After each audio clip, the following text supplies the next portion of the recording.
Kena lapor lagi saya. Oke, marah-marah laporan. Jangan Bu Agita, jangan dilapor sama Ibu Kaban saya. Izin Bu. Iya, oke. Silahkan kelompok yang akan memaparkan share screen. Silakan kelompok pembuatan sertifikat.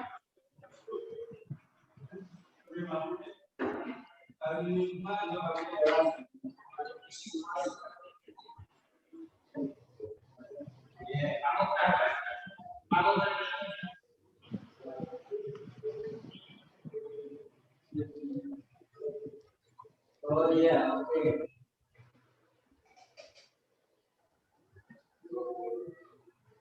Oke. Jadi dinyatakan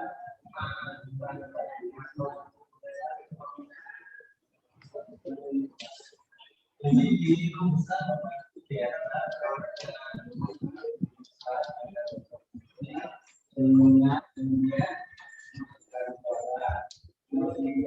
Silakan siapa? Halo? Kelompok WOG. Kelompok WOG. Paparkan hasil diskusi kelompoknya. Ya Bu, nanti saya yang share screen. Cari sistemnya. Ya. Assalamualaikum warahmatullahi wabarakatuh. Waalaikumsalam warahmatullahi wabarakatuh. Kami dari kelompok 1 akan memaparkan tentang pembuatan sertifikat tanah yang belum menerapkan WOG. Di sini ketua kelompoknya Ibu Ina Novita SPD, anggota Pak Desmianto Naman SPD, Eva Anggriani SPD, Bagus Widikdo Setio Prayogi AMD DTI, dan Lisa Hardianti AMD.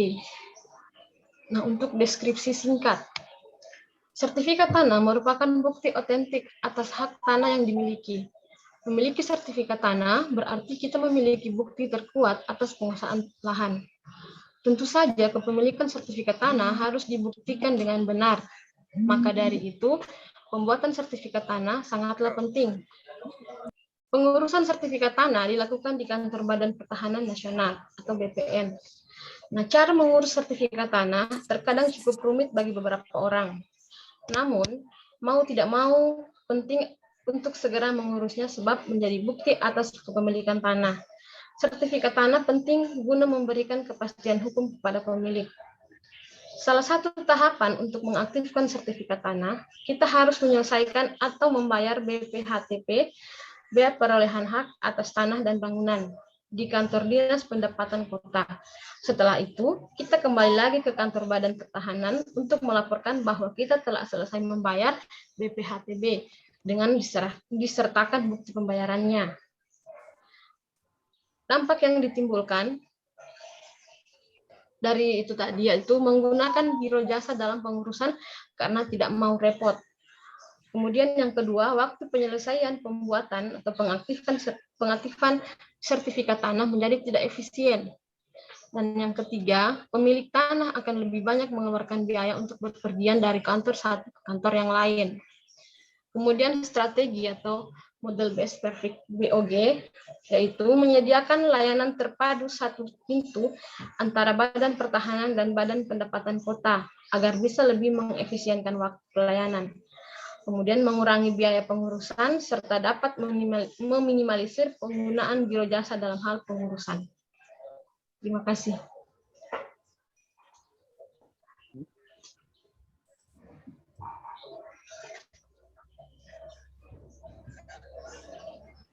Maaf Bu, tidak ada suaranya Bu. Oke, terima kasih koreksinya.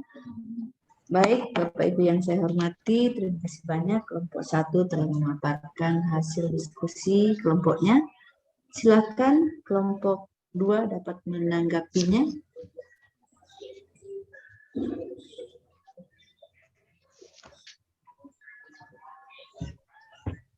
Perlihatkan dampak yang ditimbulkan.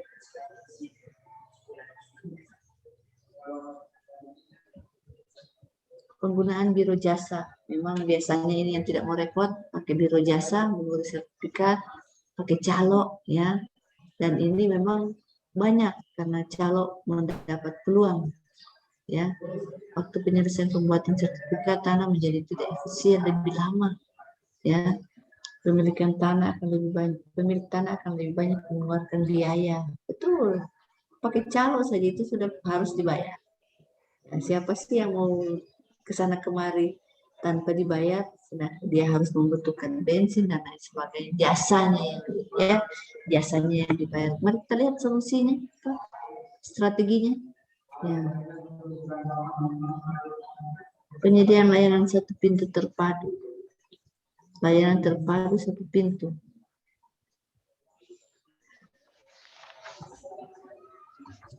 Silakan, siapa yang ingin memberi komentar?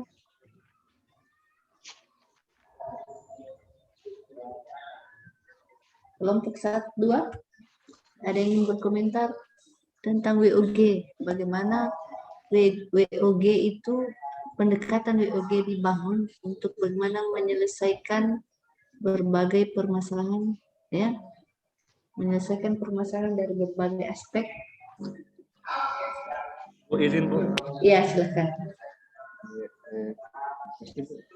Di sini kan menyediakan layanan terpadu satu pintu antara Badan Pertanahan dan Badan Pendapatan Kota.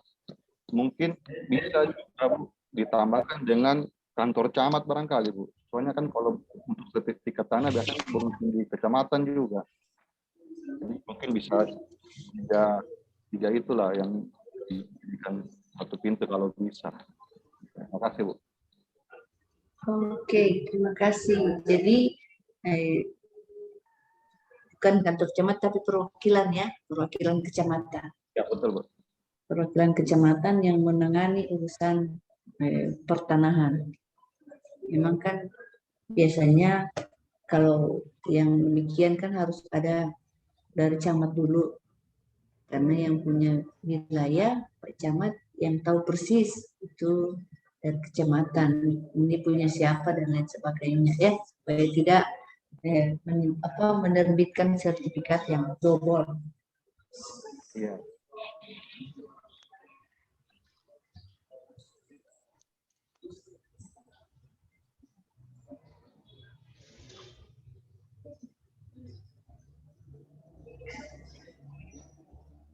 Ada lagi yang ingin menanyakan atau memberi saran, masukan, perbaikan terkait dengan strategi?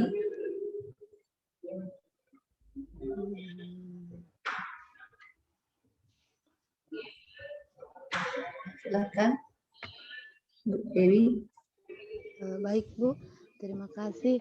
Di sini saya hanya ingin mengemukakan pendapat saya mengenai strategi di WOG.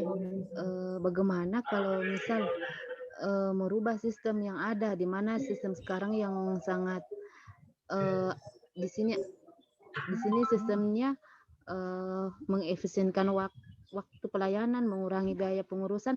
Bagaimana kalau misal dibuatkan sistem online secara pengurusan secara online, mungkin juga bisa Bu,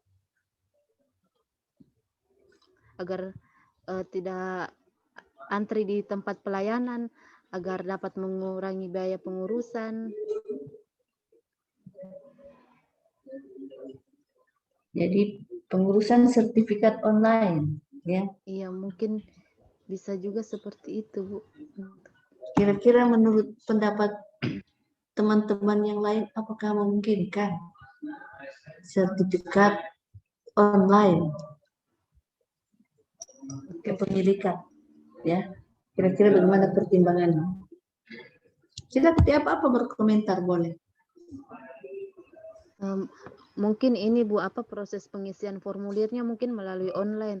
Terus untuk pengambilan formulirnya tinggal datang ke kantor pertanahannya itu Bu, tinggal mengambil. Untuk kelengkapan itunya bisa diupload melalui ini Bu, secara online.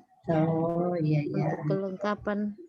Karena kan dia biasanya harus ada saksi-saksi. Ini kan sertifikat rawan-rawan sedikit, ya. Maksudnya kepemilikan soalnya. kepemilikan. Mungkin kalau formulir masih boleh ya, maksudnya layanan pengambilan, karena kan ini ya maksudnya ke depan mungkin bisa saja demikian, ke depan dengan kecanggihan dunia pakai Google, ada namanya Google Earth ya, ditaruh titik ordinat ya, jadi sebaiknya pemilik lahan itu ada titik ordinat, sehingga ke depan ya, ke depan pertanahan juga sudah membuat ini, informasi Ibu tahu ya. Jadi sebenarnya bisa ke depan itu memungkinkan untuk ini, tapi dia menggunakan titik ordinat. Jadi sehingga waktu dia mau mengajukan pembuatan sertifikat, dia harus mencantumkan titik ordinat supaya dikasih connect dengan data besarnya pertanahan. Oh benar, dia ini miliknya ini, maksudnya berbatasan dengan ini, berbatasan dengan ini. Jadi ada data yang lengkap. Karena biasanya demikian, harus ada titik koordinat, karena kalau dia pakai satelit yang cukup canggih itu bisa kelihatan. Ibu pernah menggunakan itu waktu masih di OPD. Jadi kan bantuan untuk tambak ya, bantuan udang untuk tambak. Pokoknya banyak sekali minta, mana untuk kami Bu, ini sudah ada, kami punya tambak begini-begini. Ibu bilang di mana semua tambak? Ya, dia bilang ini di sini Bu. Pokoknya banyak sekali anunya. Ibu bilang, coba kamu lihat. Kamu kira Ibu tidak melihat di mana lokasi yang ada tambak yang sudah siap ditebar benihnya? Jangan nanti kalian hanya minta benih, tetapi diberikan kepada orang lain, dijual kah di apa? Nah, karena itu bisa dipantau pada ordinat berapa, oh ini betul, oh ini benar ya, sehingga kalaupun ada pernyataan bahwa oh kami punya tambak ada 50, mana semua itu, Ibu hitung ini cuma 22 ya. Jadi maksudnya kecanggihan teknologi ini bisa saja digunakan ya, bisa ke depan ini online, karena ada, tapi harus ada titik koordinat. Ya, karena satelitnya akan memantau bahwa oh benar dia di situ. Ya, bisa saja strategi jangka panjang. Tapi harus ada titik koordinat, karena di pertanahan sudah mensyaratkan demikian juga. Ada teman di pertanahan, ya kebetulan ada teman Ibu di pertanahan, dia mengatakan ya, bahwa kita bisa mengetahui, bisa melihat dengan memasukkan titik ordinat ini titik ordinat kita sudah bisa melihat apakah tidak tumpang tindih ya, tidak tumpang tindih punya milik orang lain dengan yang kita ajukan ya, bisa demikian. Tapi memang tetap ya itu perwakilan pemerintah kecamatan ya, karena kalau ada masalah menggugat biasanya Pak Camat yang duluan ya, Pak Camat yang duluan hadapi, karena Ibu pernah jadi Ibu Camat jadi suami Ibu pernah jadi camat, jadi pokoknya lebih banyak itu gugatan tanah. Pokoknya tiap tamu pasti mau menggugat tanah. Jadi itu ya, supaya juga kecamatan sebagai yang punya wilayah mengetahui. Memang itu biasanya yang lebih mengenalkan adalah kecamatan. Oke, terima kasih masukannya. Nanti bisa ditambahkan untuk jangka panjang. Mungkin bisa sertifikat, pengurusan sertifikat online.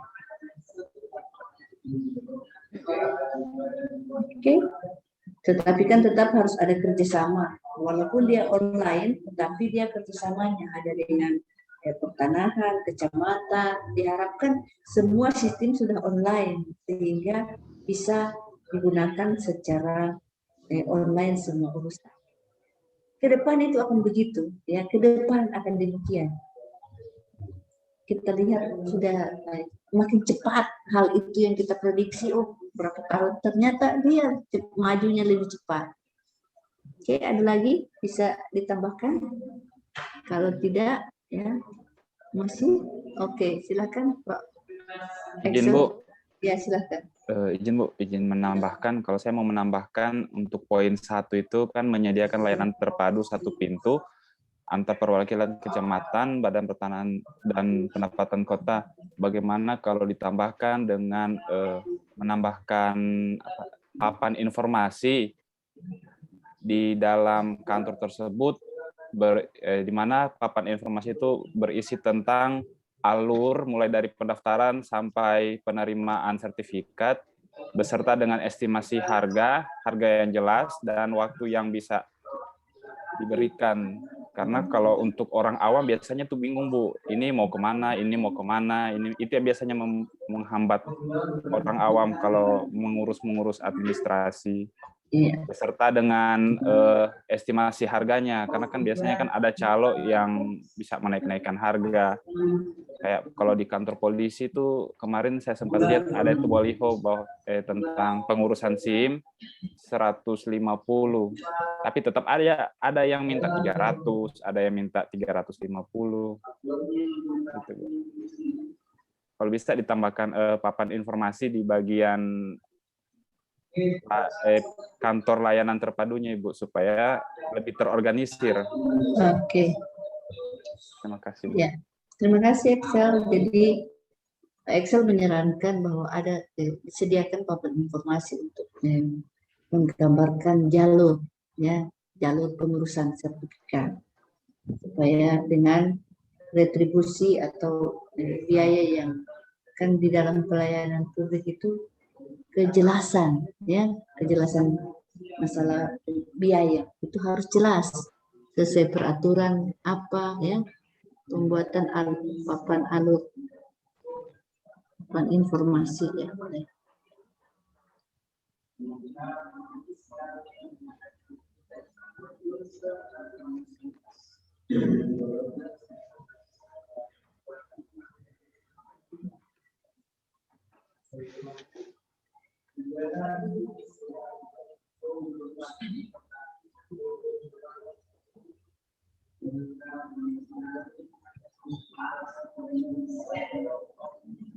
Ya, biasanya kan namanya orang awam itu orang Manado bilang bingung-bingung. Orang Manado.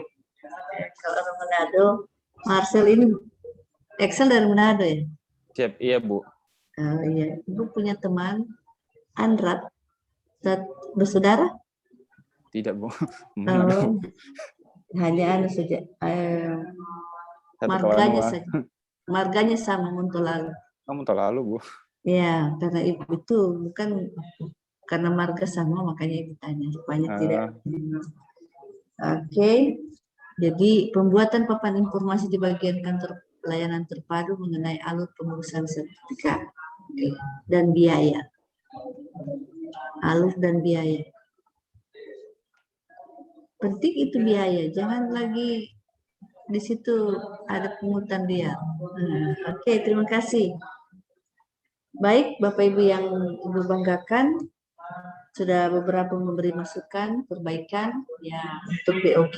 Memang WOG ini sebaiknya kita melibatkan ya semua aktor yang terlibat agar di pendekatan ini bisa dilakukan secara baik untuk bagaimana tujuan yang kita inginkan itu bisa berhasil. Kita beri aplaus dulu untuk kelompok 1. Terima kasih. Selanjutnya silakan kelompok 2, ada mafia. Wah, ada mafia karantina. Luar biasa.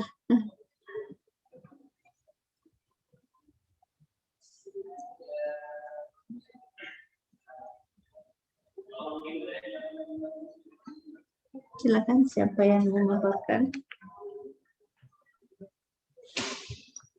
Ya, terima kasih, Bu, atas kesempatannya. Kami dari kelompok 2 ingin memaparkan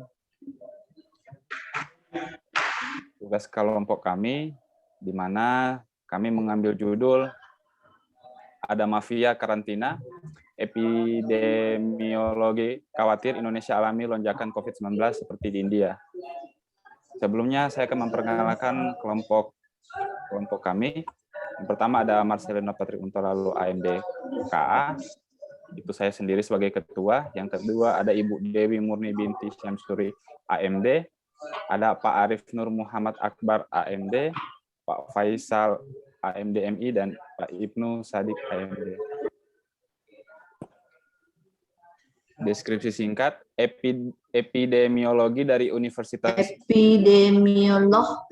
Salah. Epidemiolog dari Ya. Universitas Indonesia, Triyunis Miko Wahyono, menegaskan keberadaan mafia karantina di bandara bisa berdampak besar bagi penularan COVID-19 di Indonesia. Ia menilai kasus COVID-19 di tanah air bisa jadi akan kembali meningkat dengan kedatangan warga asal India yang lolos dari karantina. Bahkan ia menilai bukan tidak mungkin Indonesia akan mengalami tsunami COVID-19 layaknya di India. Kalau itu lolos, dia menyebarkan virus varian baru, resikonya amat besar bagi Indonesia.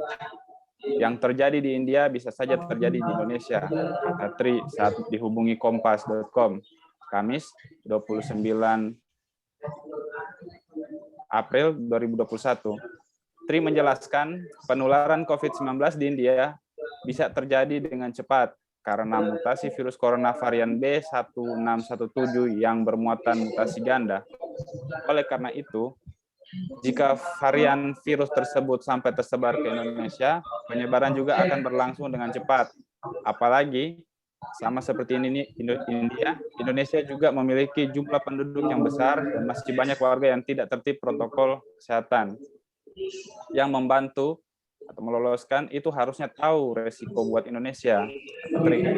Oleh karena itu, Tri berharap polisi bisa menindak tegas para petugas yang meloloskan para mafia karantina ini sesuai aturan yang berlaku. Selain itu, warga asal India yang sudah lolos dari karantina juga harus segera dicari dan ditemukan.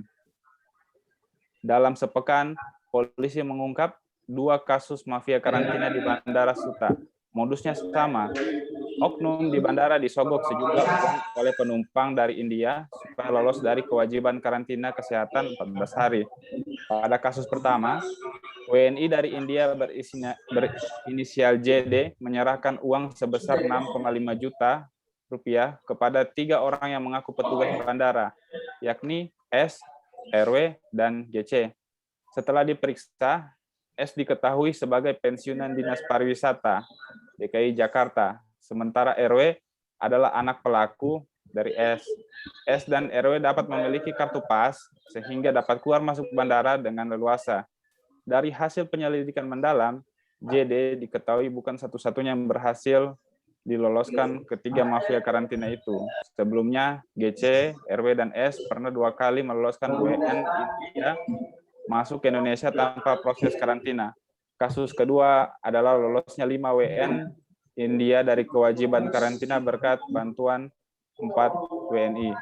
Polres Bandara Soekarno-Hatta menangkap para WN India tersebut dengan inisial SR 35 tahun, CM 40 tahun, KM 36 tahun, PN 47 tahun, dan SD 35 tahun. Senin 26 April 2021, polisi juga mengamankan 4 WNI berinisial ZR, AS, R, dan M. Dari keempat WNI mafia karantina itu, ada seorang pelaku yang diduga bekerja sebagai protokoler di PT Angkasa Pura II, yakni AS. Dampak yang ditimbulkan dengan adanya mafia karantina menyebabkan warga negara asing bebas keluar masuk Indonesia tanpa harus menjalani karantina, sehingga berpotensi untuk menyebarkan virus varian baru yang risikonya amat besar bagi Indonesia. Strategi model best practice. Yang pertama, penguatan koordinasi antara Satgas COVID dan pihak bandara. Yang kedua, membentuk gugus tugas khusus dengan tujuan meningkatkan sistem pengawasan dan keamanan di bandara. Yang ketiga, memberikan laporan secara real time ketika ada kedatangan WNA yang melewati pos pemeriksaan. Dan yang keempat, memberikan reward atau punishment.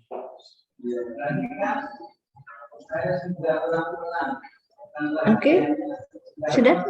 Siap.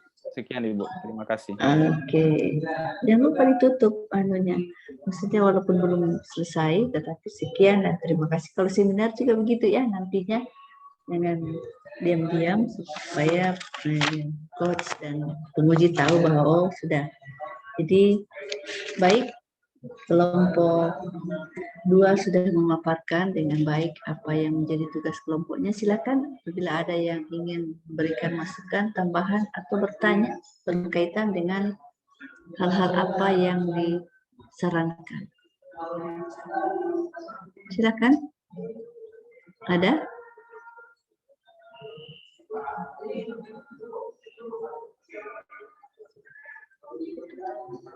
Ibu hanya ingin tanya ya, kalau ada yang bertanya, Ibu ingin tanya membentuk gugus tugas. Ya, bukankah gugus tugas COVID sudah ada? Coba bagaimana kelompok 2 menjelaskan?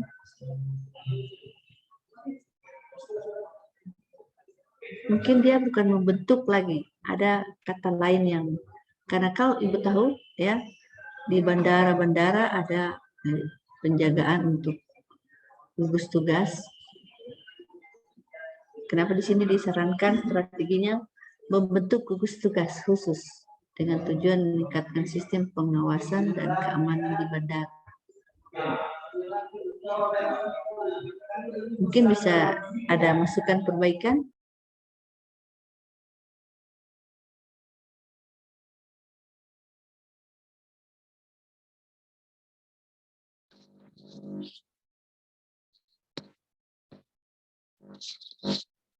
Ada yang ingin komentar, silahkan.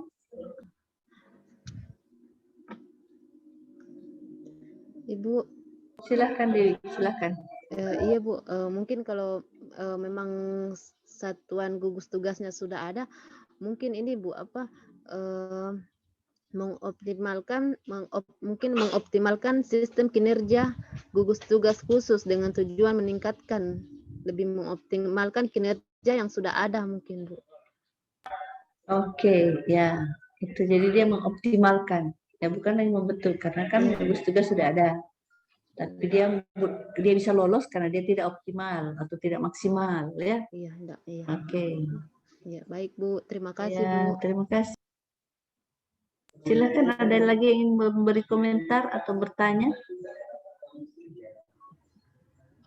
Menarik ini. Memang Ibu dengar di berita ada beberapa sudah begitu seru COVID di India sampai tempat memperabukan mayat-mayat itu sudah antrinya cukup panjang. Kalau sampai masuk, wah, istilahnya memang itu perlu mengoptimalkan lagi ya, atau memaksimalkan supaya, karena memang Ibu lihat di televisi sangat-sangat. Silakan, ada yang ingin memberi komentar berkaitan dengan strategi kaitan dengan WOG.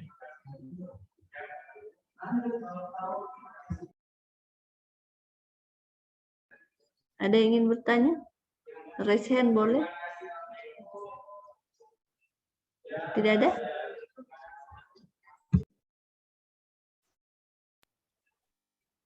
Ya, sebelum kita akhiri, terima kasih ya. Kelompok sudah memaparkan, kelompok 2 sudah memaparkan hasil diskusinya. Memang kita tahu bahwa di gugus tugas sebenarnya itu WOG sudah dibangun. Cuma mungkin kerjanya yang tidak optimal sehingga masih ada yang lolos ya, atau ada hal-hal harusnya kan ini bisa lebih diperketat dengan baik, sehingga karena kita tahu sangat bahayanya sangat besar untuk masyarakat kita. Kita ingin mencegah itu supaya jangan terjadi seperti India, ya mengerikan sekali. Baik, adik-adik yang saya banggakan, kita akan lanjut materi kita. Ibu mohon share screen, izin share screen.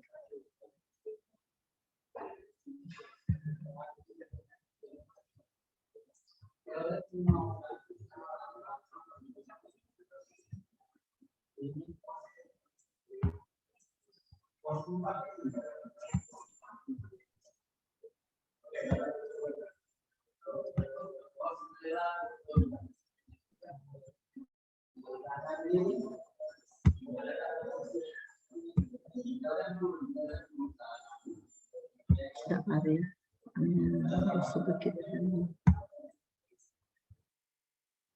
ada sedikit.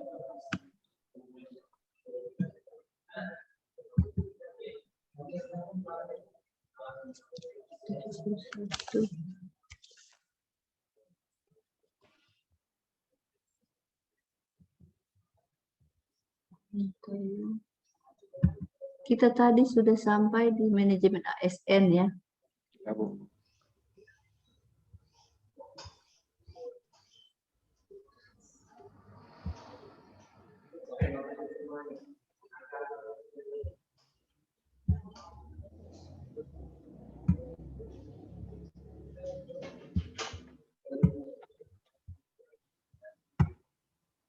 Ya.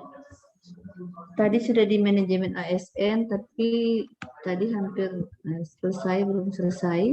Masih ada sedikit lagi. Setelah itu kita masuk di WOG.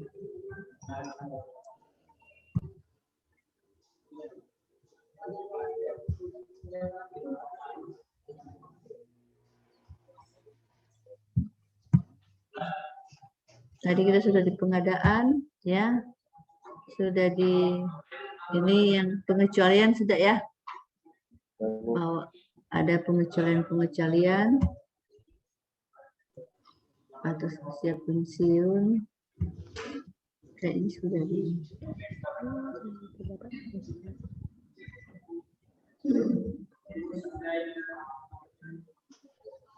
Oke, nanti kode etik kita bahas terakhir. Kita masuk di WOG sekarang, ya.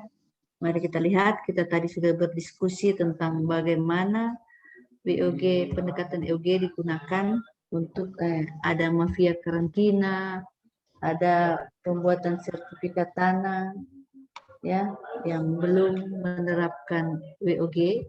Ini kita sudah bahas bersama tadi. Semoga apa yang kita bahas itu bisa bermanfaat. Nah, mari kita lihat. Mari kita lihat apakah ada yang ingin komentar bagaimana sebaiknya penanganan kasus yang berkaitan dengan WOG di unit kerja, ya, adik-adik, dengan melihat best practice di dalam dan di luar negeri.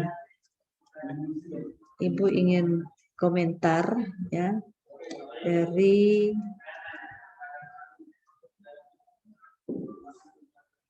Bagus, Dinas Pemuda dan Olahraga. Silakan Pak Bagus berkomentar. Ya, Bu. Ya. Tentang bagaimana sebaiknya penanganan kasus WOG di unit kerja Anda dengan melihat best practice di dalam negeri atau di luar negeri.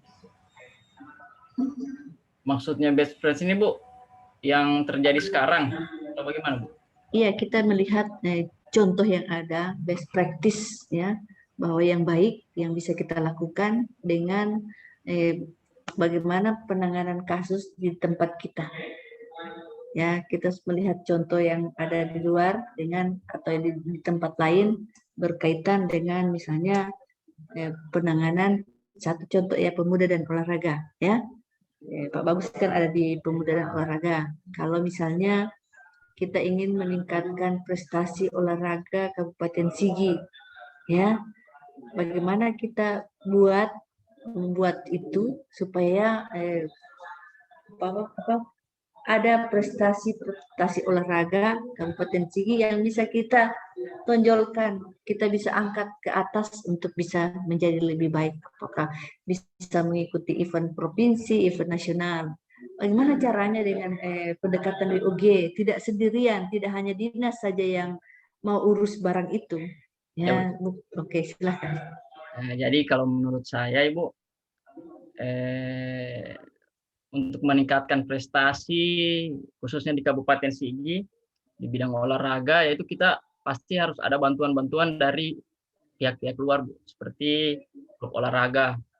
Jadi kita harus lebih memfokuskan, karena kan bibit-bibit yang ada di kampung-kampung, di desa-desa kan yang lihat kan mereka, kita kan tidak. Jadi kita kerjasama sama mereka, sama klub-klub olahraga itu. Jadi dengan cara ya kita memfasilitasi mereka, memberi pelatihan sama pelatih-pelatih mereka, membuat turnamen-turnamen antar klub olahraga, seperti itu. Jadi dari situ kita bisa menjaring mana atlet-atlet yang berbakat yang bisa kita ambil mewakili daerah untuk dibawa ke nasional, seperti itu, Ibu. Oke, jadi kita berkolaborasi, ya. berkoordinasi, berkolaborasi secara terintegrasi. Tujuan kita bagaimana meningkatkan prestasi olahraga Kabupaten Sigi. Tujuan bersama, ya. Dan bagaimana juga kita melibatkan klub-klub olahraga yang ada di Kabupaten Sigi bisa secara bersama-sama, ya, meningkatkan prestasi ini dengan berkolaborasi. Jadi sebagai organisasi OPD yang menangani tentang pemuda dan olahraga itu pasti punya program-program. Nah, bagaimana kita melibatkan mereka? Jadi program ada sama kita, ya, misalnya pembiayaan ada beberapa sama ini, ya. Tapi kita bisa melibatkan misalnya klub-klub olahraga. Ya, dia menyiapkan tenaga, ya, memberi dorongan kepada anak-anak muda untuk bagaimana meningkatkan prestasi olahraganya. Oke, terima kasih Pak Bagus. Ya, sama-sama Jadi, Ibu. nah, sini Ibu perlihatkan lagi. Mengapa WOG? Ya, karena adanya dorongan publik untuk mewujudkan integrasi kebijakan, program pembangunan agar terwujud penyelenggaraan pemerintahan yang lebih baik. Ya. Kenapa juga WOG? Adanya fenomena ketimpangan kapasitas sektoral. Seolah sektor terjadi kompetisi antar sektor. Dan ada kesan sektor yang satu lebih superior dari sektor yang lainnya. Atau keberagaman latar belakang nilai, budaya, adat istiadat, serta bentuk latar belakang lainnya mendorong adanya potensi disintegrasi bangsa. Sehingga dibutuhkan WOG. Agar tidak terjadi hal-hal demikian. Sekarang Ibu ingin Pak Naman memilih mana yang ingin dikomentari dari ketiga pernyataan ini. Silakan Pak Naman dikomentari mana yang akan dikomentari dari ketiga pernyataan ini. Bisa memberi contoh? Silakan Pak Naman. Halo? Mana Pak Naman? Ya, terima kasih atas kesempatan yang diberikan kepada saya. Dan di sini saya komentari untuk keberagaman latar belakang nilai budaya, adat istiadat, serta bentuk latar belakang lainnya yang mendorong adanya potensi di integrasi bangsa dengan disintegrasi, ya. Disintegrasi bangsa. Ya. Dengan adanya WOG dengan berkoordinasi keberagaman latar belakang dengan nilai budaya dan adat istiadat perlu untuk saling menghormati, saling menghargai. Dengan adanya itu kita bisa saling bekerja sama untuk mendorong potensi dalam integrasi bangsa. Terima kasih, Bu. Oke, jadi misalnya ya kita membentuk suatu badan, ya, badan musyawarah antar agama, ya, misalnya kita membentuk badan musyawarah, artinya ada perwakilan-perwakilan dari setiap tokoh-tokoh agama berdiri dalam satu badan, sehingga kalaupun ada sesuatu yang ingin dibicarakan, kita boleh mengundang badan ini untuk membicarakannya. Jadi di sini ada koordinasi dan kolaborasi yang baik bagaimana menghindari, ya, potensi disintegrasi bangsa yang bisa terjadi akibat perbedaan-perbedaan yang terjadi. Ya, juga misalnya ya, kalau di Kristen ada juga badan musyawarah antar gereja, ya, karena memang mungkin di Islam juga ada demikian. Kalau di Kristen kan ada beberapa aliran gereja-gereja, supaya tidak ada terjadi disintegrasi, ini dibentuklah suatu wadah, ya, karena di dalam pendekatan WOG ada nanti kita lihat ada wadah yang mewadahi badan koordinasi atau hal-hal apa yang terintegrasi tersebut. Intinya kita punya tujuan yang sama. Silahkan, ada yang Ibu ingin lagi komentar dari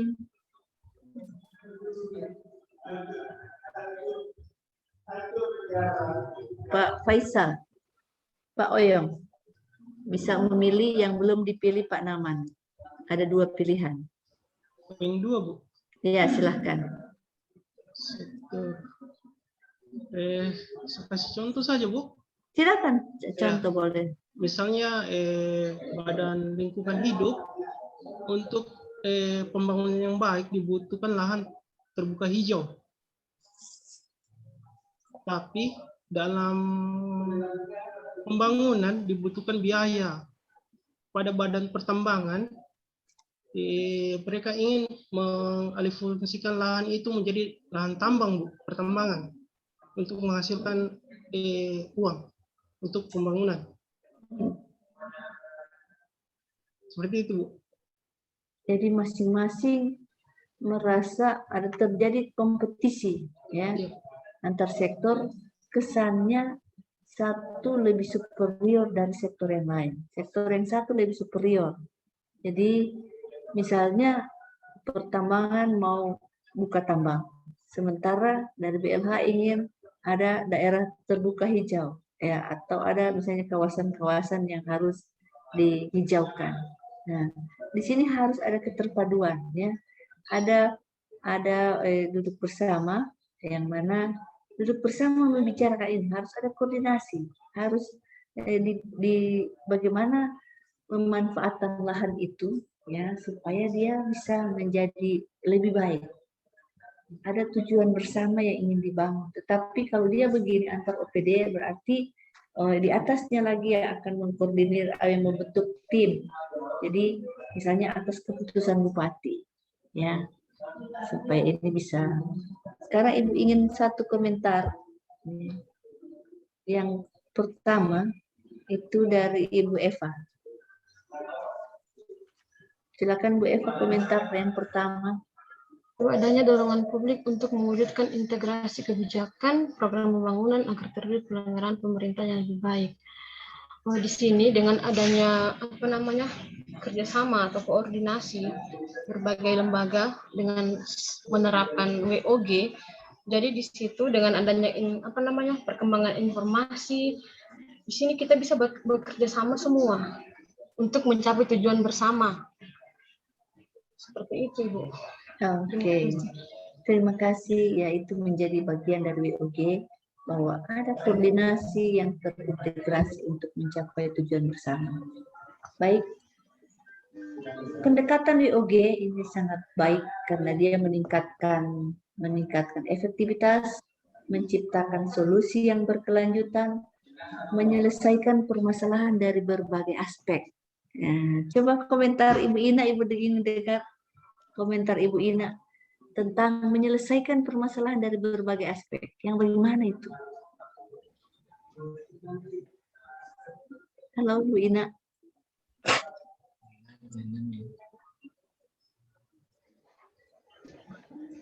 Menyelesaikan permasalahan dari berbagai aspek. Izin Bu tadi. Silakan. Izin Bu Ya? tadi Bu Ina bilang jaringannya kurang bagus, Ibu. Oh, jaringannya kurang bagus, Ya. jadi dia keluar. Keluar masuk. Ini enggak ada lagi Bu, kayaknya keluar lagi. Oh iya, oke. Karena Ibu Ina tidak ada, nanti sebentar kita balik lagi ke. Silakan Ibu Ayang, Bu Lisa berkomentar apa pendekatan yang dianukan. Boleh contoh, boleh menyelesaikan permasalahan dari berbagai aspek. Silakan. Ya baik Bu. Jadi kalau lihat dari sini ini kayak meningkatkan solusi yang berkelanjutan, meningkatkan efektivitas, menyelesaikan permasalahan dari berbagai aspek adalah merupakan pendekatan yang harus ada di seperti kayak di OPD sebenarnya di Dinas Pariwisata seperti itu. Kayak yang penting gitu, Bu. Contoh yang bisa diberikan menyelesaikan permasalahan dari berbagai aspek. Apa komentarmu tentang ini? Ya, boleh dikasih contoh, boleh diberi contoh. Menyelesaikan permasalahan dari berbagai aspek. Dia menyelesaikan permasalahan dari berbagai aspek. Kalau misalnya di Dinas Pariwisata, tentang objek wisata. Mungkin kalau misalnya di objek wisata tersebut misalnya di Lindu, masih belum optimal. Jadi dengan adanya untuk misalnya aksesibilitasnya kurang bagus untuk ke objek wisata, jadi kita harus ada koordinasi dengan PU untuk menyelesaikan permasalahan tersebut.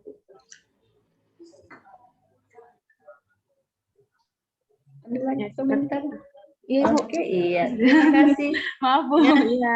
tidak apa-apa. Terima kasih, Bu Ayang. Jadi diberi contoh oleh Bu Ayang bahwa menyelesaikan permasalahan dari berbagai aspek. Contoh, jalan mau ke Lindu, walaupun itu kita sudah buka sebagai objek wisata, tapi kalau jalannya jelek begitu, otomatis ya akan kesulitan masyarakat mau menjadi wisatawan ke sana. Jadi PU diajak ya membentuk tim bagaimana meningkatkan pariwisata di Danau Lindu, sehingga dia membuat jalan, memang urusan jalan urusannya ya. Nah, kalau sampai di Lindu mau makan di mana kita? Ya, biasa kesulitan mencari tempat makan. Tempat makan hanya ada beberapa ya. Nah, mungkin juga ini di sini bisa ada yang menangani itu ya. Bisa ada OPD mana yang bisa membangkitkan supaya ada usaha kecil yang bisa dikembangkan ya. Usaha kecil bisa dikembangkan. Dia yang mengembangkan itu, bukan dari pariwisata semua ya. Tetapi masing-masing menyelesaikan permasalahan dari berbagai aspek. Mau bawa pulang cenderamata dari Lindu, cari-cari keliling-keliling, tidak ada cenderamata. Ya, mungkin itu bisa dikembangkan. Dari siapa yang mengembangkan? Ya, usaha kecil bisa kita kembangkan. Ya, masyarakat kita bisa libatkan, ya, bahwa mereka dapat meningkatkan pendapatan melalui usaha-usaha mereka. Untuk bagaimana bisa dia bikin, diberi pelatihan, ya. Diberi pelatihan dari siapa yang ini, mungkin pemberdayaan perempuan bisa dari segi mana dia pakai ya urusannya ya, perempuan-perempuan yang ada di sekitar Danau Lindu bisa diberdayakan, membuat kreativitas yang sangat baik. Nah, jadi dia menyelesaikan permasalahan dari berbagai aspek supaya orang tertarik pergi ke Lindu, jalannya bagus ya, signalnya bagus ya. Siapa yang berfungsi? Kominfo, komunikasi informasi yang akan berperan mengatur itu sehingga ini bisa jalan semuanya. Jadi dari berbagai aspek diselesaikan masalah-masalah yang dihadapi. Oke, terima kasih untuk komentarnya. Sekarang Ibu sudah memperlihatkan ya bahwa banyak manfaat yang kita bisa dapatkan dari WOG ya. Tapi Ibu ingin komentar satu, daya saing. Ya, daya saing. Silakan Pak Sadik berkomentar. Kenapa salah satu manfaat dari WOG itu meningkatkan daya saing? Coba dikomentari Pak Sadik. Terima kasih, Bu. Ya, terima kasih. Silakan. Kita meningkat dalam WOG, kita bisa meningkatkan daya saing. Karena dengan bekerja sama, semua permasalahan yang ada di pelayanan bisa mencapai tujuan. Jadi dalam persaingan kita bisa meningkatkan juga kerjasamanya, Bu. Kayak persaingan dalam pelayanan juga menentukan proses dalam berbagai pihak. Seperti itu.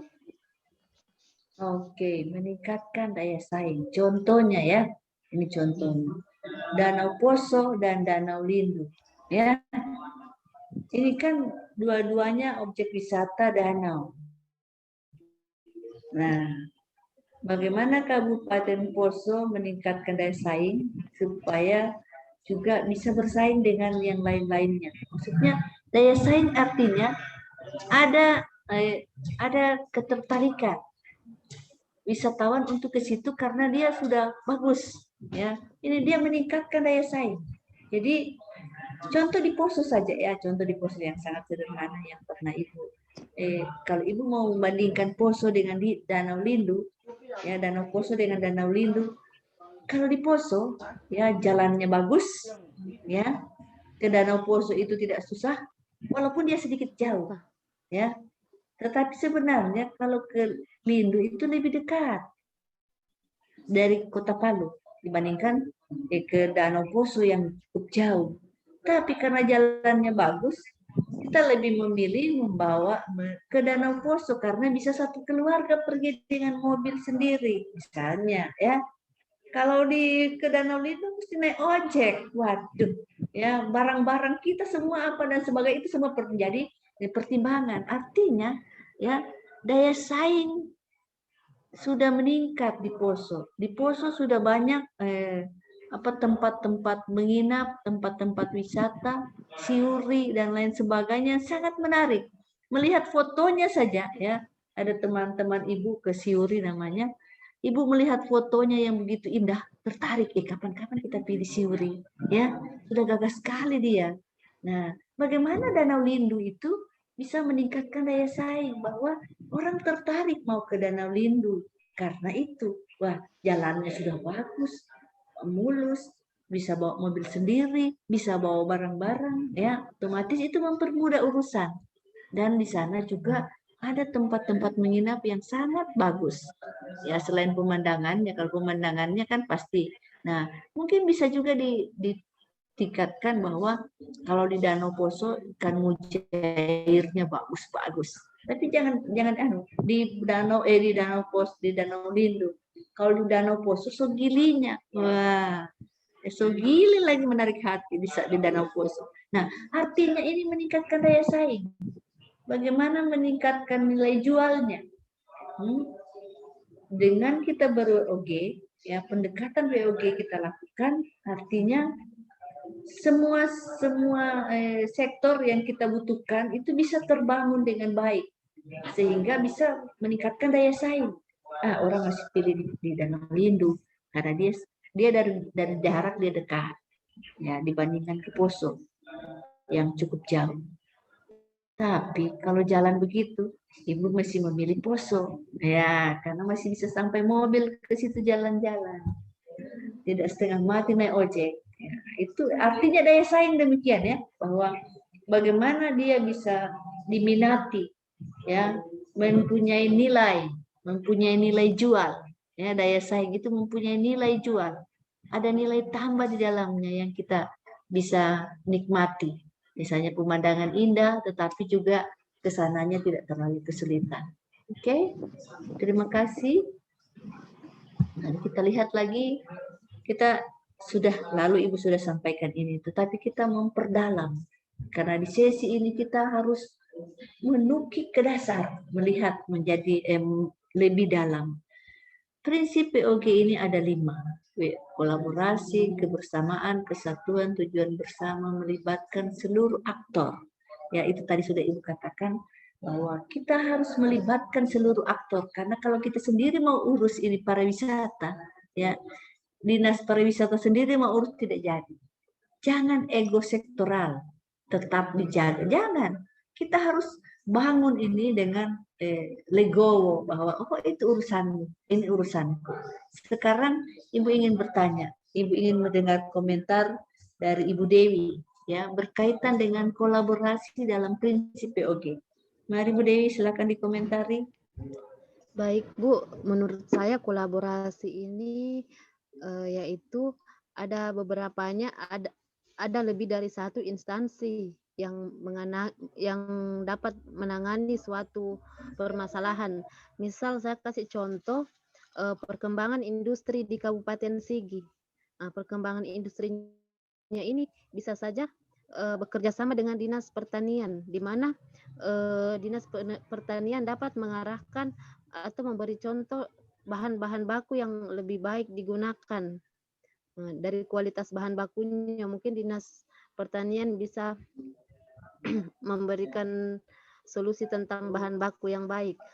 Terus kemudian dari segi Dinas Perindustrian, bagaimana Dinas Perindustrian melakukan pembinaan terhadap industri, yaitu mungkin dari segi pengolahannya. Yaitu mungkin dari pisang, diolah mungkin jadi keripik pisang, diolah mungkin jadi dodol pisang, adanya inovasi. Nah, di sini juga keterkaitan dengan perdagangan. Bagaimana caranya bisa membantu industri-industri tersebut untuk memasarkan produk-produknya kemana.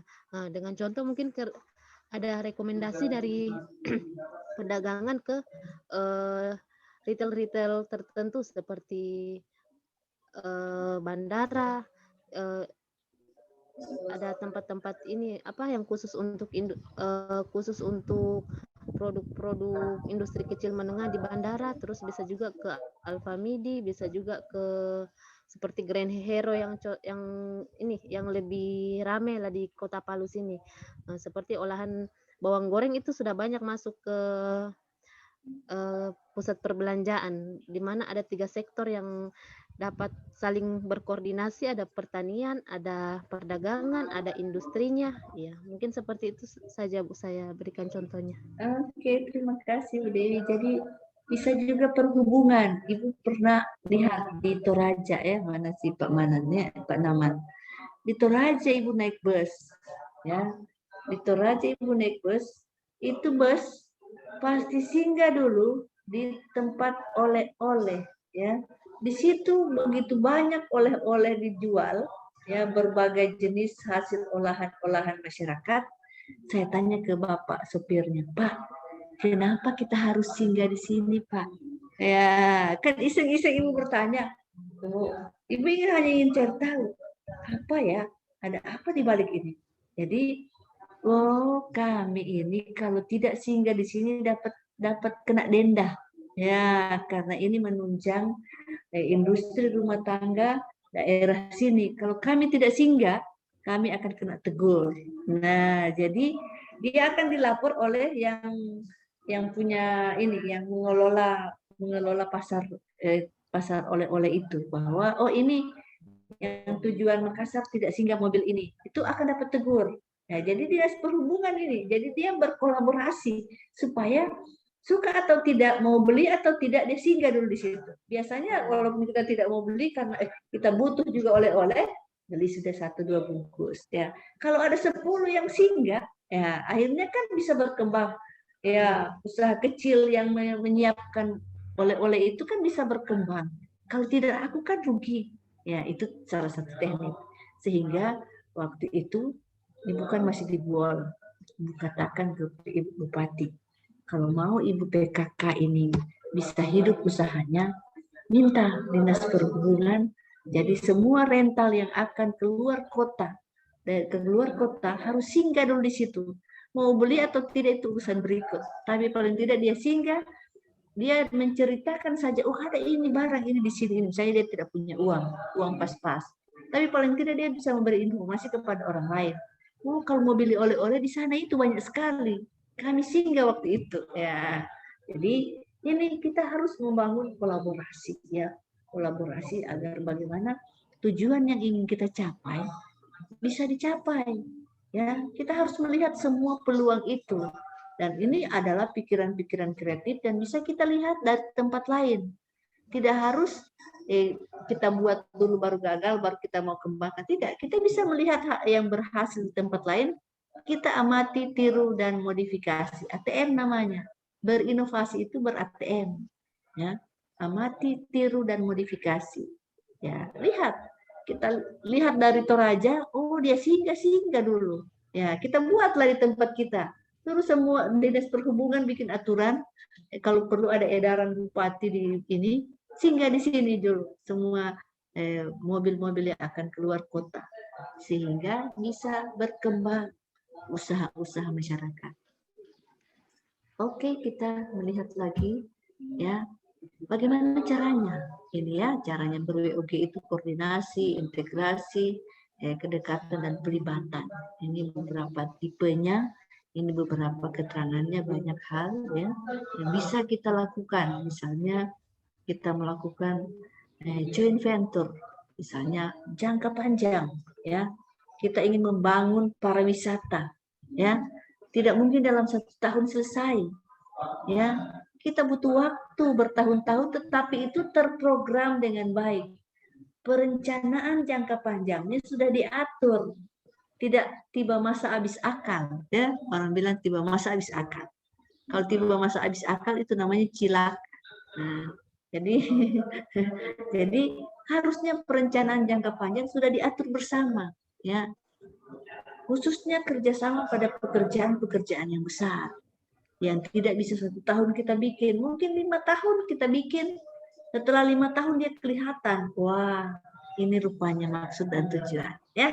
Oke, ini Bu hanya ingin memperlihatkan beberapa yang bisa kita lihat ciri-ciri dari WOG. Ibu ingin perlihatkan lagi bahwa di sini dia harusnya terpadu, ya. Pelayanan publik di dalamnya ada pelayanan publik di dalamnya, ada pengembangan kebijakan, ya. Coba Ibu ingin komentar bagaimana komentar tentang adanya pengembangan kebijakan. Silakan Pak Excel coba mengkomentari bagaimana dalam WOG itu ada pengembangan kebijakan. Silakan Pak Excel. Iya Ibu, terima kasih. Kalau menurut saya pengembangan kebijakan itu di mana dalam pengambilan atau perumusan kebijakan itu harus melibatkan masyarakat, Bu. Mulai dari tahap perencanaan dan perancangan kegiatan.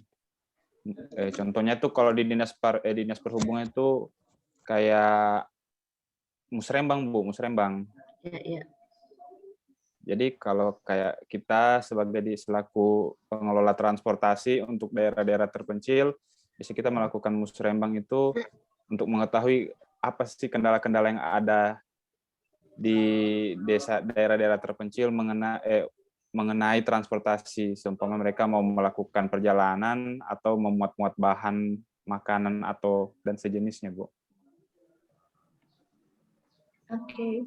Terima kasih. Jadi ya, pengembangan kebijakan bahwa misalnya ya bagaimana kita mau mengembangkan suatu kegiatan kita menjadi lebih besar, ya, menjadi lebih besar, menjadi lebih bermanfaat, menjadi lebih nyata, menjadi lebih wow mendunia dan lain sebagainya, menjadi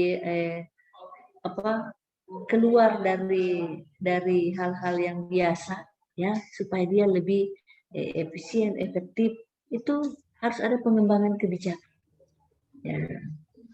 Contoh yang Ibu pernah sampaikan bahwa misalnya pengembangan kebijakan tentang pengentasan kemiskinan. Ya, bagaimana pengentasan kemiskinan itu tidak hanya dinas sosial saja yang harus mengurusnya, tetapi dia dikembangkan menjadi suatu tim, sesuatu istilahnya proyek bersama, ya. Istilahnya secara ini itu proyek bersama, tetapi ada tujuan yang sama, ada tujuan yang kita ingin capai. Oke, terima kasih sudah berkomentar. Kita lihat juga di sini bahwa penerapan WOG dalam pelayanan terintegrasi ada tantangan dalam praktik WOG. Ya, tantangan dalam praktik WOG. Ibu ingin komentar. Mengapa kepemimpinan?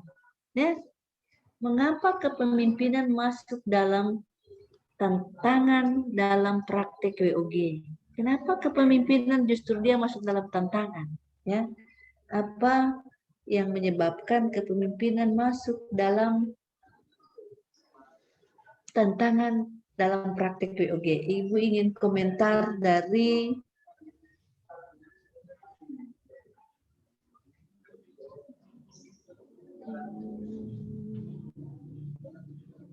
Ibu Eva. Silakan Bu. Iya Bu, terima kasih.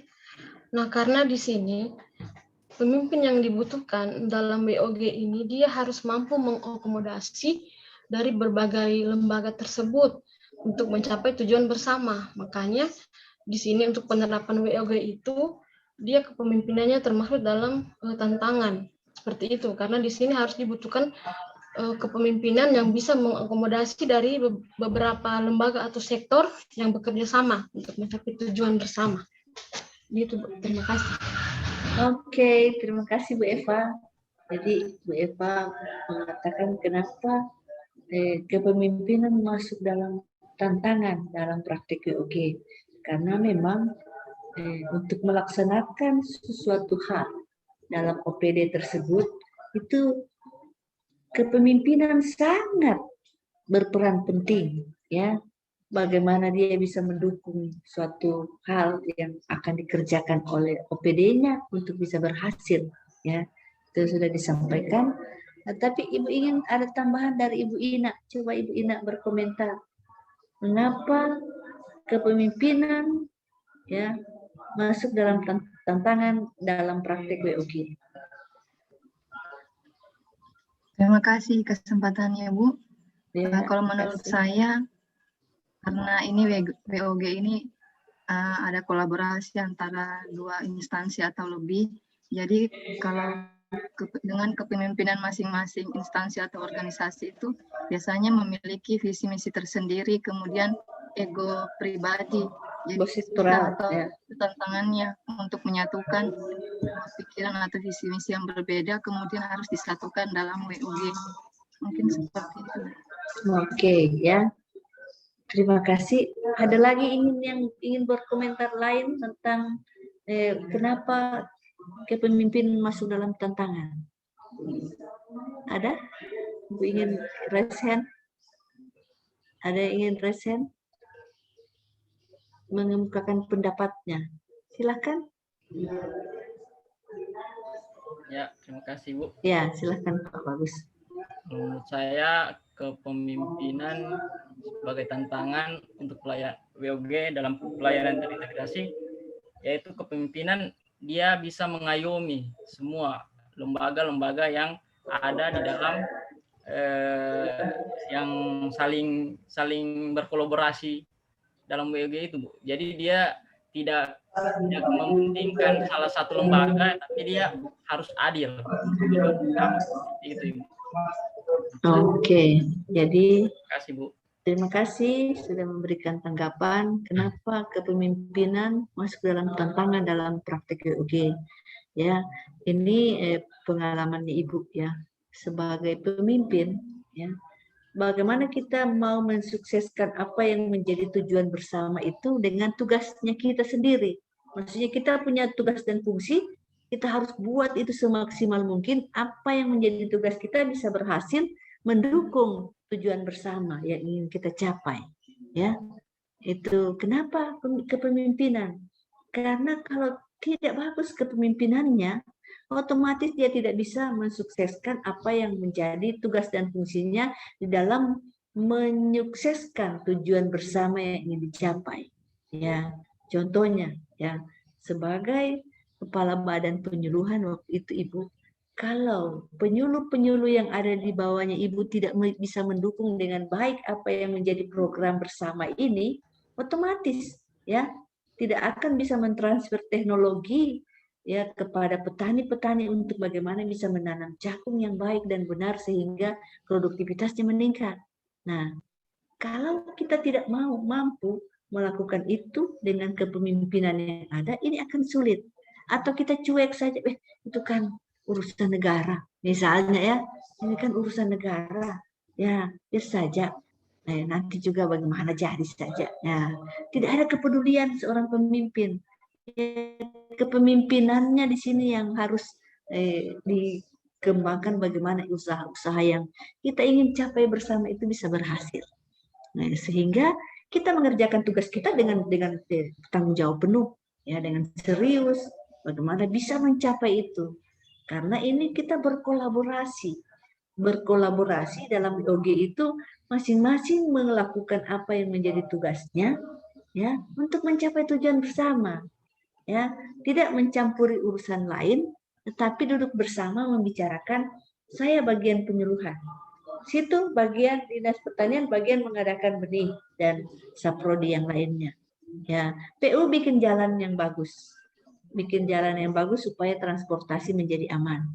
Ya, masing-masing membuatnya dengan serius, dengan kepemimpinan yang ada. Sehingga harus kuat, ya. Kepemimpinan harus kuat di dalam melakukan pendekatan WOG ini. Oke.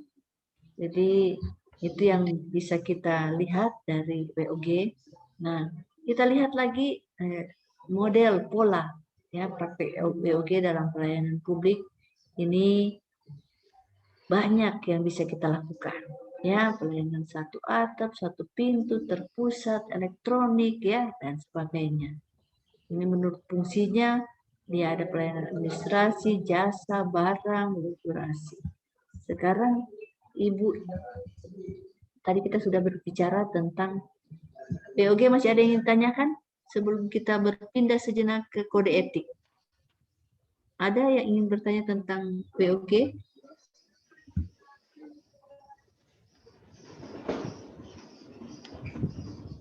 No? Tidak ada? Oke, kalau tidak ada, ada? Tidak ada ya? Sekarang Ibu ingin bertanya. Ya, Ibu ingin bertanya dari kode etik yang ada ini A, B, C, D, E, ya, F, G, H, I, J, K, L, ya, mana yang paling mudah kita lakukan? Mana yang paling mudah kita lakukan? Ayo, silakan berkomentar, Bu Dewi. Mana yang paling mudah kita lakukan? Baik Bu, di sini saya melihat yang C Bu, melayani dengan sikap hormat, sopan dan tanpa tekanan. Iya, itu yang paling mudah ya, karena beberapa angkatan Ibu bertanya itu mengatakan itu yang paling mudah. Karena itu kita bisa langsung praktekkan dengan baik. Ya, kita bisa bersikap hormat. Kalau kita belum punya sopan santun, kita bisa melatihnya. Ya, melatih tersenyum di muka cermin dulu, kuncis, ya. Tapi jangan Coca-Cola. Kalau Coca-Cola kaget orang. Nanti ketemu kenapa ini orang suka ketawa lihat saya. Apakah ada yang lucu saya? Tapi kalau hanya buncis artinya kita hanya tersenyum. Nah, melayani dengan sikap hormat, sopan, tanpa tekanan. Ini paling mudah kita lakukan. Masih ada yang mudah kita lakukan? Masih ada yang melihat hal yang mudah kita lakukan? Setelah itu Ibu ingin bertanya, mana yang paling sulit dilakukan? Ya, silakan. Di sini. Ya, silakan.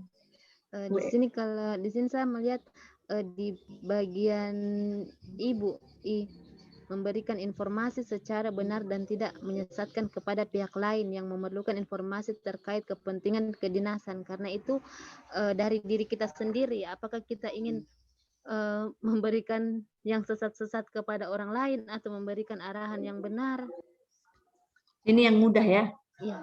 Ini yang mudah. Jadi memberikan informasi yang benar. Artinya kita harus mengetahui informasi yang benar tentang hal apa yang menjadi tugas dan fungsi kita, ya, atau di OPD kita, misalnya orang mau tanya, adakah misalnya, berapa mau dibayar kalau urus izin trayek, itu kita harus memahami juga, oh ini urus izin trayek, mari ada di bagian sini, boleh Bapak bertanya langsung kepada ini bagiannya, ya.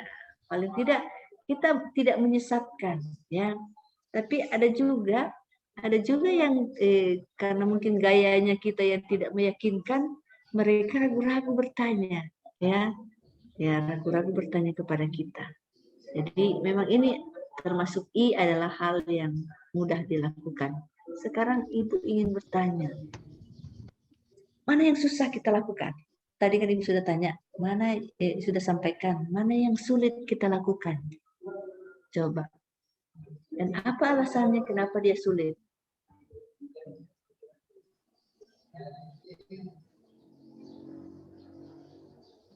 Kalau saya Bu, poin yang G Bu. Poin G. Iya. Apa alasanmu? Menggunakan kekayaan dan barang milik negara secara bertanggung jawab, efektif dan efisien. Kenapa ini paling sulit? Iya, ini Bu, biasanya Bu, kita bagaimana ya, secara tidak sengaja biasanya menggunakan barang milik negara itu untuk keperluan pribadi. Biasanya Bu, secara tidak sengaja, tidak sadar biasanya. Seperti biasa kita pakai laptop kantor biasa untuk urusan pribadi, sadar juga kadang-kadang gitu. Bukan tidak sadar. Alternatif lain biasa. Ya, sadar itu bukan tidak sadar ya. Jadi nah itu memang menggunakan ini yang sulit ya. Sulit bahwa kita sulit menggunakan kekayaan dan barang milik negara secara bertanggung jawab, efektif dan efisien. Mungkin sulit kita melakukan untuk efektif dan efisiennya, ya. Bertanggung jawabnya sulit karena ya kadang-kadang kita pakai bukan untuk urusan hanya urusan negara, ya.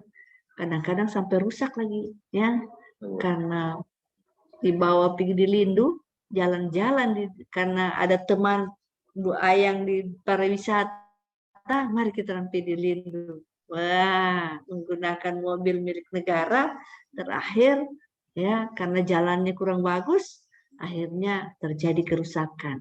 Ya, karena kerusakan, akhirnya aduh belum ada uang ini supaya tunggu saja bagaimana nanti kalau ada dana untuk perbaikan.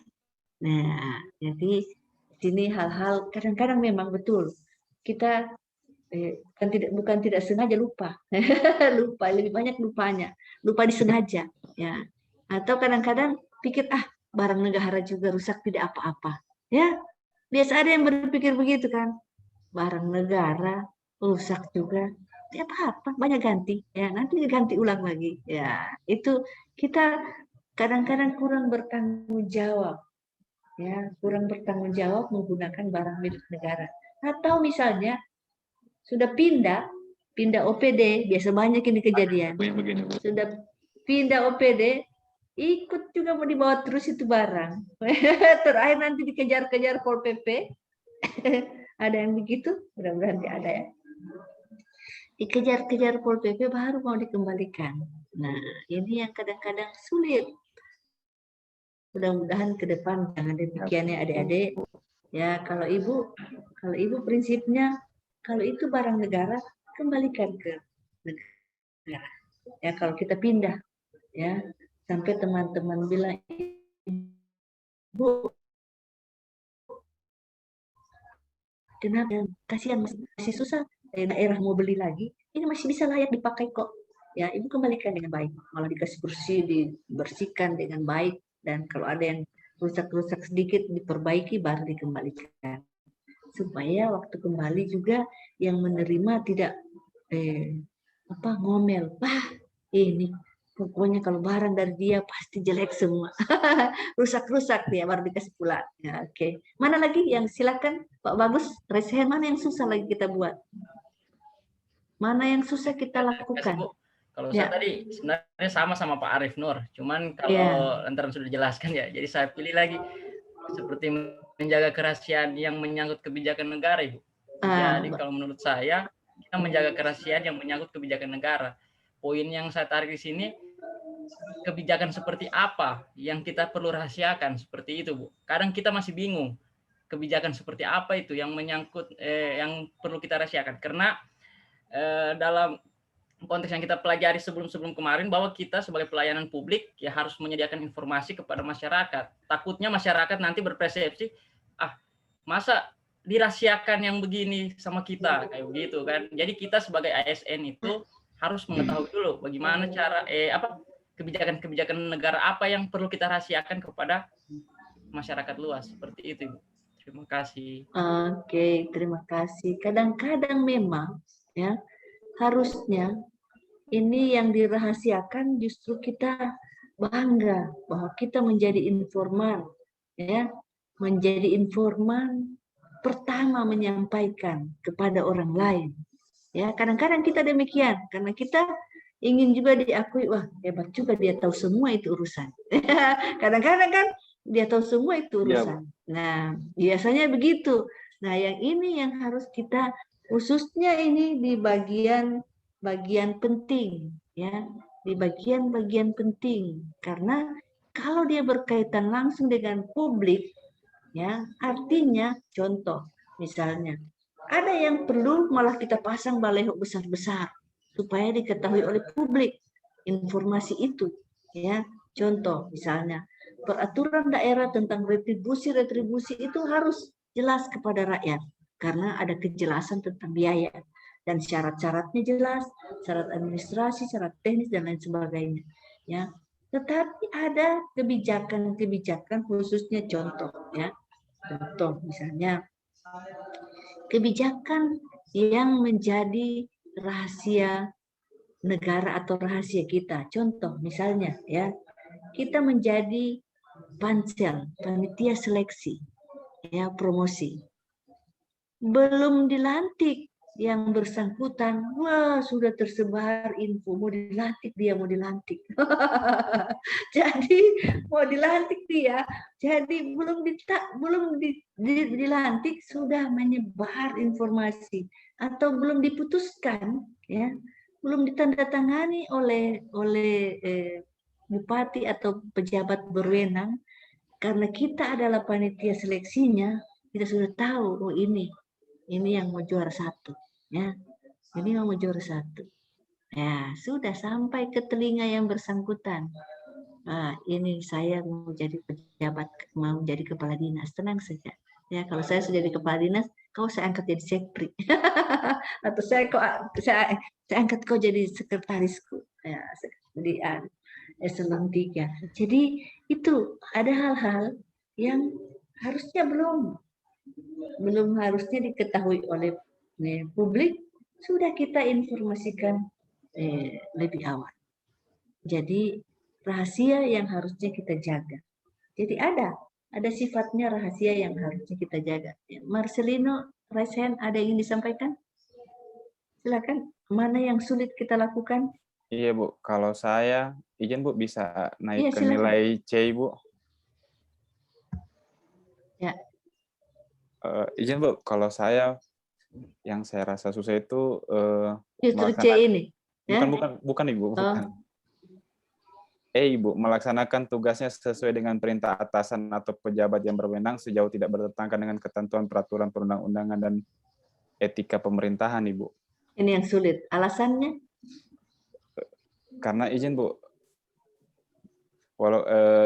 tapi prakteknya di kantor tuh kadang tidak sesuai dengan yang ada di undang-undang, Ibu. Seumpama kayak, ya kalau di kantorku tuh kayak ada tentang kalau kita buat tugas, surat tugas, kadang yang berangkatnya lain, tapi yang dapat komisinya lain, begitu Ibu. Iya. Itu kan bertentangan secara aturan tidak benar. Tidak boleh, karena itu kan masuknya di KKN. Ya. Cuman di satu pihak kita harus loyal kepada atasan, karena sekalinya kita tidak loyal untuk tugas berikutnya tidak akan diberikan, Bu. Apalagi saya dari sekolah kedinasan itu paling diterapkan untuk namanya loyal kepada senior, kepada atasan. Ya. Jadi kadang saya itu dilema. Jadi ya saya harus terima-terima aja. Itu beberapa kali ada kasus tanda tangan materai kosong, surat tugasnya atas nama saya tapi SPPD-nya tidak ada. Kalau itu masih mendingan, surat tugas atas nama kita tidak dibayar, ya. Surat tugas atas nama kita hanya jalan, ya, tidak dibayar. Artinya kita tidak merugikan negara, ya. Kita tidak merugikan negara di sini, ya. Yang kadang-kadang kita disuruh tapi itu merugikan negara. Itu harus kita pertimbangkan dengan baik, ya, bahwa apa yang kita harus timbang pertama itu merugikan negara, ya, jangan ada korupsi di dalamnya, memperkaya orang lain atau memperkaya diri sendiri. Itu harus kita ingat. Jangan kita menerima tugas itu atau menolak, ya. Kita harus menolak dengan baik dan hormat, ya. Jadi Ibu punya contoh. Ibu sudah pernah kasih contoh bahwa Ibu pernah pengadaan kapal, Ibu diminta untuk mencairkan, menandatangani, karena sebagai kuasa pengguna anggaran, kalau Ibu tidak tanda tangan tidak cair uangnya pihak ketiga. Ibu katakan, Ibu tidak mau Pak, ya, tapi dengan hormat Ibu sampaikan, mohon maaf Pak, saya belum bisa menandatangani karena ini menyalahi aturan. Lihat bukti-bukti foto bahwa kapal ini aspal, asli tapi palsu. Nah, bagaimana saya mau tanda tangan, Pak? berarti saya merugikan negara. Padahal di spek yang saya minta untuk diadakan yang baru, tapi dia mengadakan yang bekas. Artinya dia sudah menyalahi aturan. Ini buktinya, Pak. Foto-foto bahwa itu bekas. Nah, kita harus menyampaikan ini aturannya, Pak, bahwa itu melanggar. Ya, kita harus punya kekuatan untuk menolaknya dengan halus dan baik. Sehingga pengambil kebijakan pun, wah jangan, kalau begitu tidak boleh dia dibayar. Besar resikonya, ini aturannya Pak. Kita memperkaya orang lain, walaupun uangnya bukan untuk kita. Tapi namanya korupsi itu memperkaya orang lain juga termasuk korupsi. Nah, kita menolaknya dengan baik. Sampai Pak Sekda juga mengatakan, kenapa kok tidak mau bayar itu? Sudah ada kapalnya, sampai yang bersangkutan itu datang marah-marah sama saya. Saya bilang, Pak, kalau memang Bapak mau bayar, saya punya bukti, saya menolaknya karena ini buktinya. Silahkan Pak ambil jabatan saya, ya, sebagai kuasa pengguna anggaran. Bapak ambil saja dan Bapak kalau mau proses lebih lanjut silahkan. Tapi resikonya sudah ada sama Bapak, Pak. Resikonya cukup berat, Pak. Ya, jadi saya juga mengingatkan pimpinan bahwa itu beresiko. Kita juga harus menyampaikan kepada pimpinan bahwa ini kita loyal, tetap kita loyal, ya. Tapi ada aturan yang mengatur hal itu, ya. Nah, biasanya demikian memang, ya. Kadang-kadang itu yang Ibu katakan tadi, ya, bahwa kepemimpinan itu bagaimana hal yang sangat penting, ya. Mungkin di agenda 2 sudah diajarkan bagaimana akuntabilitas itu sangat dipengaruhi oleh kepemimpinan, ya. Kepemimpinan ada di tengah, dia akan mempengaruhi semua sisi, ya. Bagaimana akuntabilitas kita sebagai aparatur sipil negara itu bisa kita lakukan dengan baik, ya. Kita bisa buat karena ada unsur di dalamnya yang sangat penting, ya. Contoh tadi, ya, bagaimana kita mau jujur. Padahal itu salah, kita tahu. Kita sampaikan dengan baik, Pak, mohon maaf. Dan kalau sudah 1-2 kali kita menolak, orang akan tahu bahwa oh, kalau yang begini dia tidak mau. Ya, tapi jangan sekarang tidak mau, besok disodorkan, kita mau lagi. Boleh juga. Akhirnya tidak ada, kita tidak konsisten. Ya, kita tidak konsisten dengan apa yang menjadi yang harus kita lakukan. Ya. Pertama kita menolak, setelah kita melihat ternyata kita terikut arus.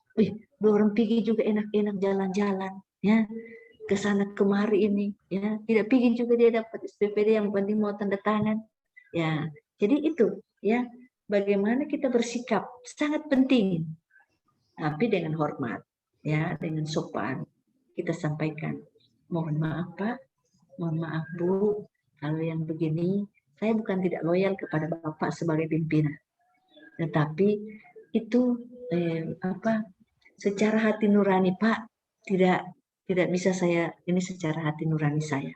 Misalnya mungkin kita mengatakan itu secara baik, ya, bahwa itu di hati nurani saya Pak, tidak bisa menolak itu, sehingga mohon maaf sekali Pak, saya menolak itu, bukan berarti saya tidak loyal kepada Bapak. Oke? Jadi demikian penjelasan Ibu. Ibu ingin dulu ada satu orang. Siapa yang ingin menyimpulkan, ya? Karena kita tidak lama lagi, mungkin beberapa saat kita sudah akan breakout tuh, ya. Pisah dalam room ini. Silakan. Siapa yang ingin menyimpulkan? 1-2 orang, 1 orang silakan. Menyimpulkan memaknai peran dan kedudukan PNS dalam NKRI. Siapa? Bagus, bisa? Oke, silakan. Coba, Bu. Coba. Tidak apa-apa dicoba. Jadi kalau menurut saya peran dan kedudukan PNS dalam NKRI yaitu PNS kan sebagai perekat bangsa, sebagai pelopor, pelayan publik. Pelayan publik, dan yang terutama itu ASN itu Bu bersikap netral. Jadi dia tidak bisa melihat dia dari mana, dia golongan apa, dia ras apa. Pokoknya dia netral. Yang penting untuk kemajuan NKRI, kerekatan NKRI, itu yang lebih utamakan itu. Begitu menurut saya. Oke, terima kasih, bagus. Ada yang ingin menambahkan? Mungkin Pak Atta menambahkan?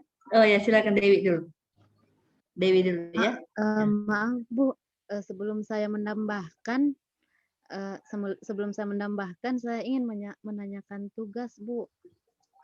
Ya, silakan. Berhubung waktunya tinggal 10 menit Bu. Untuk tugas golongan 3 dengan golongan 2 apakah memang berbeda Bu? Tugas untuk yang berikut. Iya Bu, untuk hari ini ada Bu. Tugas menonton film. Itu untuk golongan 3 Bu, golongan 2-nya berbeda Bu. Golongan 2-nya apa yang Ibu tulis? Kalau golongan 2 Bu, menganalisis isu memakai metode apa itu ya? Tapisan masalah apa? Oh, bukan itu yang Ibu berarti ya. Ibu ya. Kalau itu golongan 2 Bu. Ya, berarti sama saja menonton film ya harusnya. Ya. Oh, berarti sama. kita golongan 3 punya Bu? Iya, sama. Oh, ini kita istirahat sampai jam berapa ini? Baru masuk? Untuk kelompok 1 aja nanti 3:30 Pak. Ya, kita kan begini. Ke kelompok 1 sampai jam, saya sudah lihat jadwalnya, jam 15.15, jam 3.15. Iya. Pas 3 JP dari jam 1 itu sampai jam 3.15 3 JP. Oh iya, siap. Kemudian kita istirahat 30 menit sholat. Ya, jam 13, jam 15.45 kita masuk sampai 17.15 2 JP itu. Kan 5 JP. Iya, siap. Jadi siap. ya, jadi kita boleh dikembalikan kita yang selamat jalan bagi yang kelompok lain. Oke, terima kasih. Oke, terima kasih. Maksudnya Pak Ali mau lanjut dari sekarang, Pak Ali? Lanjut sampai 15.15. Oke. Kemudian setengah jam kita istirahat, kita masuk lagi sampai jam 17.15. Oke, siap. Oke, Pak Ali, untuk Pak Ikram dan atau Ibu kita nanti tolong dikawal ya. Saya break Zoom untuk Oke, terima kasih dulu saya ucapkan kepada Ibu Stince, Ibu Vivi dan Pak Rahmat, jangan lupa besok saya 71 sore ya.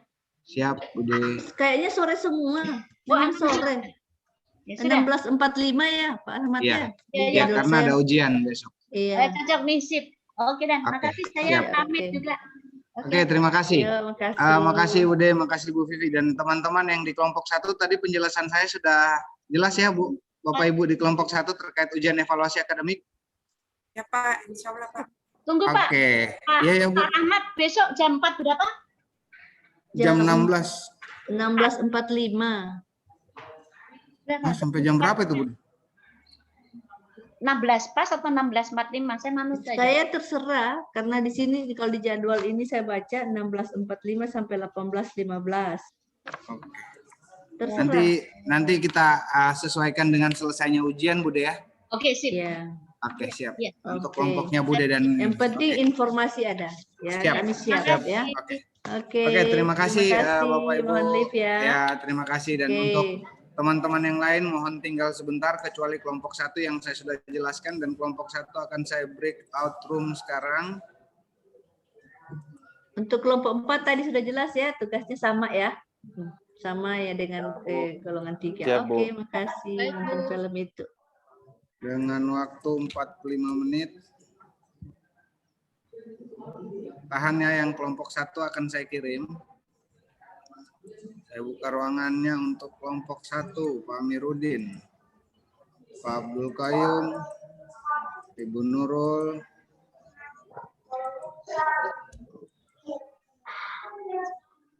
Ibu.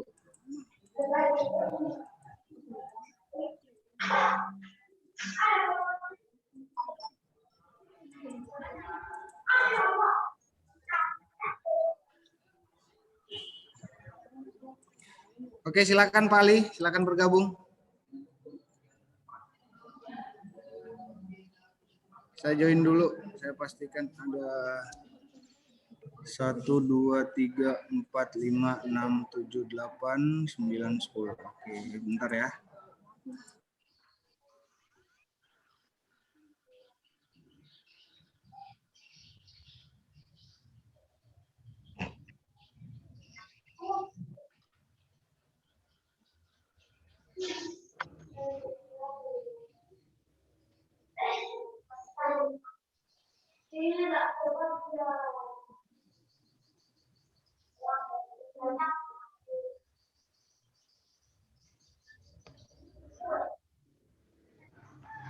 Pak Ikram bisa dengar suara saya, Pak Ikram?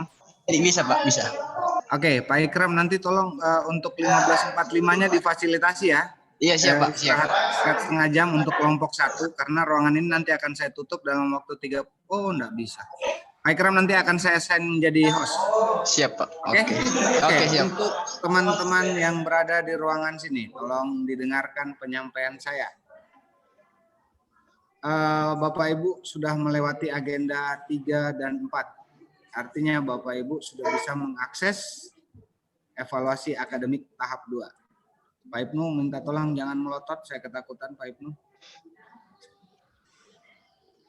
Oke, Bapak Ibu, sekarang saya minta satu orang untuk Pak Samsul deh, Pak Samsul. Pak Samsul tolong share screen kan saya kolab jar Bapak.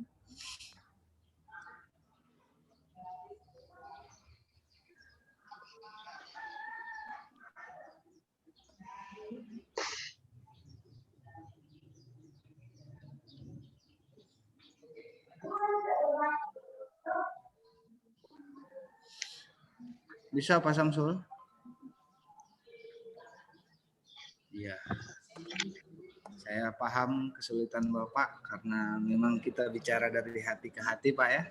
Meskipun Bapak tidak menyalakan suaranya, saya sudah bisa tebak. Lain kali dinyalakan suaranya Pak.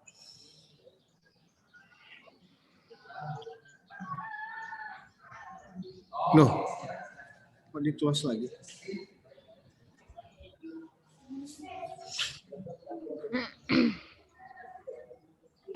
Juga Bu Dewi.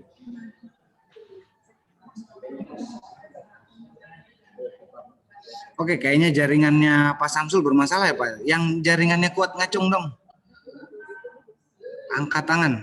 Pak Abdal, jaringannya bagus? Saya join pakai HP Pak. Waduh. Coba yang Pak Bagus. Pak Bagus mana Pak Bagus?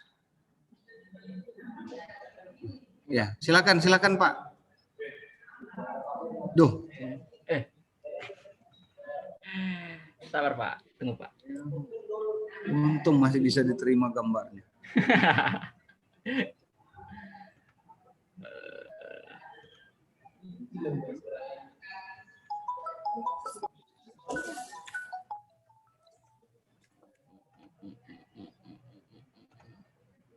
Ya, halo, assalamualaikum. Ya, dengan ya.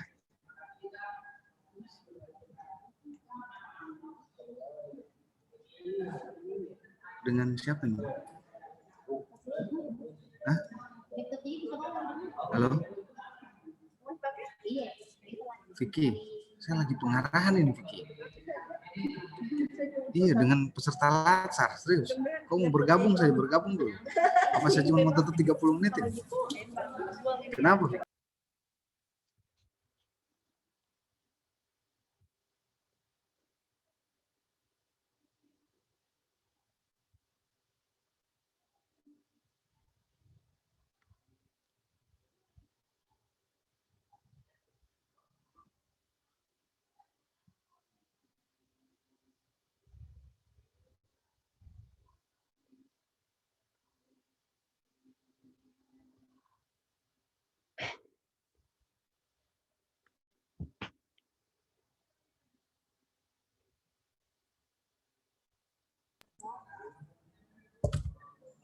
Oke, mohon maaf Bapak Ibu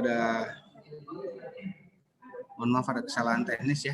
Terima kasih Pak Bagus tadi sudah sampai. Nah, di sini di tanggal